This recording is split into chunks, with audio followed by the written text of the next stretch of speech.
Hades, the god of the underworld, was a feared and revered deity in ancient Greek mythology. Here are two stories about him. The abduction of Persephone. Hades fell in love with Persephone, the daughter of Demeter, the goddess of agriculture. One day, while Persephone was picking flowers in a field, Hades emerged from the underworld and abducted her, taking her to his realm. Demeter was distraught at the loss of her daughter and searched the world for her, neglecting her duties as the goddess of agriculture. As a result, the earth grew barren and crops began to wither. Zeus, the king of the gods, intervened and demanded that Hades return Persephone to her mother. Hades agreed, but he tricked Persephone into eating pomegranate seeds, which bound her to the underworld for a portion of the year. As a result, Persephone spent half the year in the underworld as Hades' queen and the other half with her mother in the world above. This story explained the changing of the seasons, with winter representing the time when Persephone was in the underworld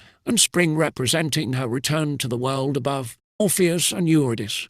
The musician Orpheus was deeply in love with his wife Eurydice. When Eurydice died, Orpheus travelled to the underworld to plead with Hades to allow her to return to the land of the living. Hades was moved by Orpheus' music and agreed to let Eurydice return, but he warned Orpheus not to look back at her until they had reached the world above. As Orpheus led Eurydice back to the world above, he could hear her footsteps behind him but resisted the urge to look back. However, as they reached the world above, Orpheus' resolve weakened, and he turned to look at Eurydice. As he did so, she vanished back into the underworld, lost to him forever. This story represents the idea that death is final and that those who try to cheat death will suffer the consequences. It also emphasizes the power of music and the arts, which can move even the gods.